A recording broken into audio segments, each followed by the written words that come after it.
Hello，早晨，大家早晨，係啊，係，我係少理嘅 Judith 啦，咁好歡迎大家今日嚟我哋蝸牛俱樂部第一次嘅聚會。點解我哋會搞呢個蝸牛俱樂部咧？其實就係我哋老闆好想有一個平台，去用我哋本身已經有嘅租戶資源咧，去將大家 group 埋一齊，好似一個小社區咁就可以大家可以交流一下睇下。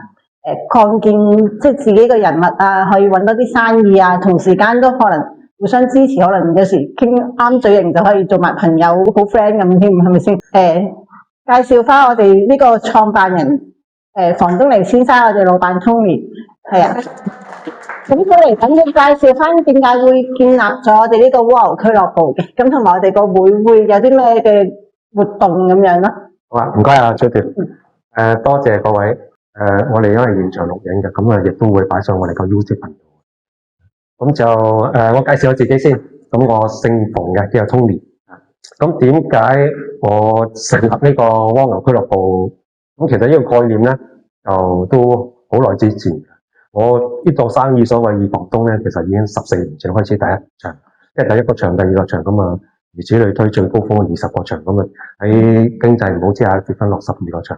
咁啊，10幾年前我都想搞，咁但係咧嗰陣時運動之前啊，大家都知道啦，生意啊唔差嘅，咁啊所謂安逸嘅生活咧，令人頹廢，咁所以我根本唔使減肥嘅朋友。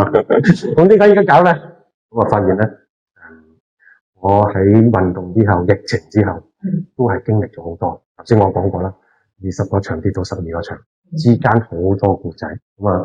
Judith 啊 Maggie 都知道我人生好多故仔，無論錢同埋唔係錢都好多故仔。咁喺呢段時間咧，我就同地產商拗手瓜，同基金拗手瓜，同政府拗手瓜。咁唔知大家知唔知咩叫636條例啦？咁都係同政府拗手瓜啦。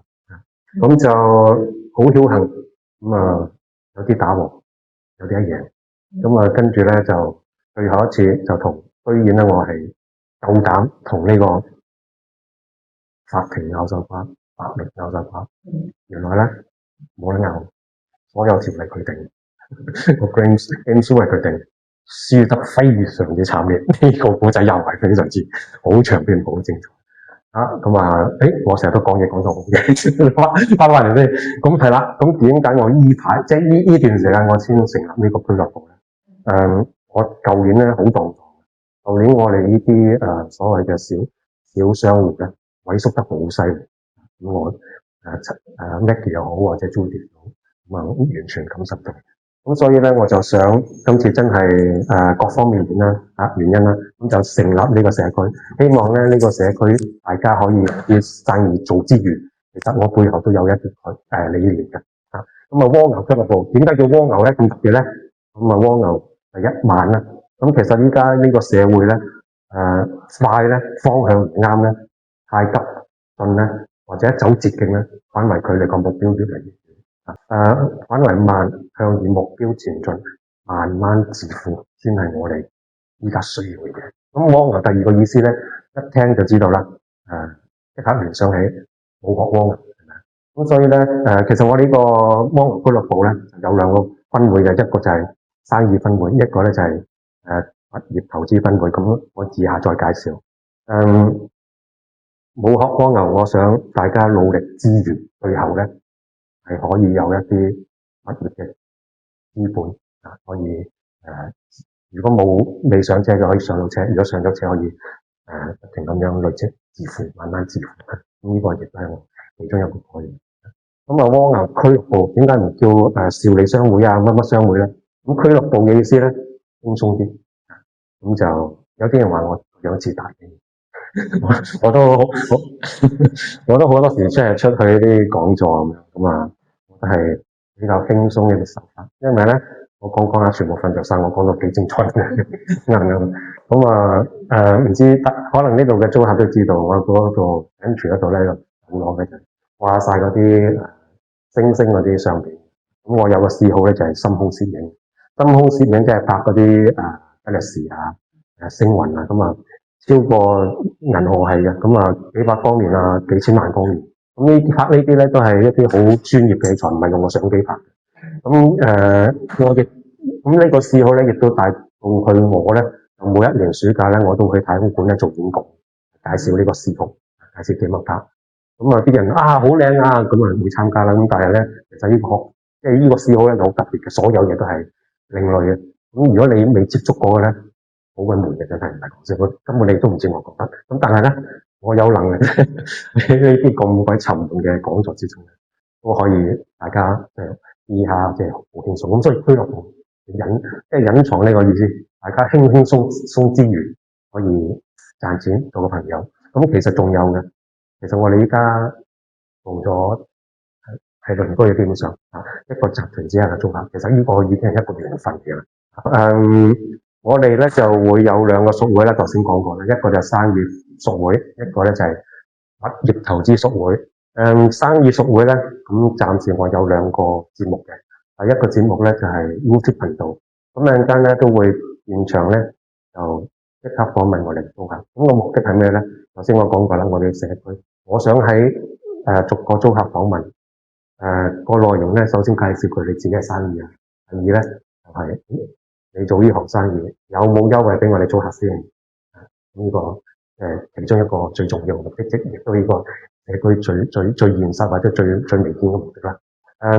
第三啊，咁啊陣間我哋有位職高老師，咁我嘅人生其中一個偶像，我人生有3個偶像，職高老師咧就係我其中一個偶像。陣間佢今日都會現場講座嘅。佢職高老師成日講錢同埋唔係錢，咁所以咧訪問之中咧，我都想擺呢啲落去。首先咧講我哋第3 part 咧係講你呢檔生意有冇一啲有趣嘅事，有冇一啲好難忘嘅經歷，話呢幾年經濟唔好，有冇一啲事件令到你起死回生，或者係一啲咁嘅經歷同大家分享，即係所謂嘅古仔。咁啊人好奇怪，好中意聽古仔，尤其是娛樂圈嗰啲添啦。咁啊錢同埋唔係錢，咁呢個第一部分係講錢，講你個生意。第二部分咧就係唔係錢。咁我亦都想咧喺你嘅人生中或者生命之中，有冇一啲有趣嘅嘢，你值得同大家分享嘅咧？又或者甚至乎，其實第二 part 咧，我想即係成個都係嗰句，成個訪問咧係輕鬆啲嘅，因為我成日都直覺咧，有時大家都睇到啦，一啲好沉悶嘅訪問，其實都係嗰句，我成日都講做生意講生意咧好緊。咁如果你加插一啲有趣嘅嘢去咧，我諗我哋個頻道咧就好快就會冇人睇。咁所以咧，成個構思我係想好輕鬆咁啊，加插一啲笑料，甚至乎我人生都冇咩古仔會好順利，不如咁啦，我講一個笑話啦，不如咁啦，我一講愛情當年後生嗰個愛情故事，我都想同大家分享，都得即係咧，我覺得咧就係輕鬆啦，同埋之餘，其實我本身頭先我講過，我都好多故仔。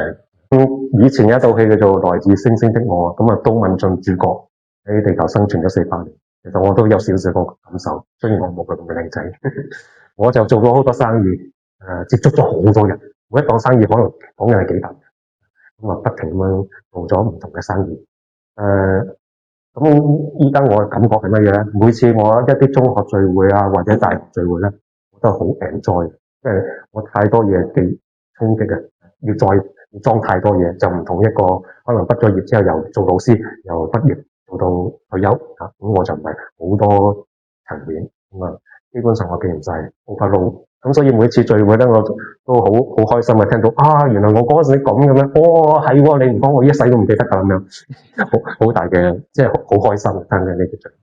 講到呢度真又係爭到好遠，你如果夠鐘你圈我知唔知？係啦，咁咧就係我意思咧，就係我好多人生嘅故仔。譬如話當年我呢個訪問咧，我都冇咩想講。唔緊要，我講我人生嘅故仔，好多故仔。咁依家我哋 YouTube 嘅頻道咧，第一條咧就係我嗰個訪問嚟嘅。咁其中一個咧，亦都係我其中一個轉捩點嘅故仔，就係我點解做咗呢行咧？咁有興趣咧，可以上嗰個 YouTube 頻道睇聽嗰個故仔，都幾得意。咁呢個就係生意分會裏邊嘅第一個活動。咁第二個活動咧就係一啲分享，好似呢啲交流會。咁我呢幾年咧就係都係歷盡艱辛先可以即係咁樣企翻喺樹。如果唔係，已經唔喺樹。咁就起起落落啊，跌落地起翻身啊，呢啲嘅經歷咧，我都想同大家分享。反為咧，我覺得呢啲係你做生意係更加重要，因為咧你依家經濟唔好咧，你點樣可以跌咗落地起翻身咧？你點樣喺最困難嘅時候俾翻自己信心咧？呢啲我全部都試過晒，全部都係我自己實踐嘅經驗，我係好想同大家分享。咁好多方法嘅，其實呢啲方法唔係話好理論化，全部係人都做到。我講其中一個例子，咁啊呢個係好多方法其中一個例子，我將會有一個分享會咁啊，希望大家留意日後嗰個。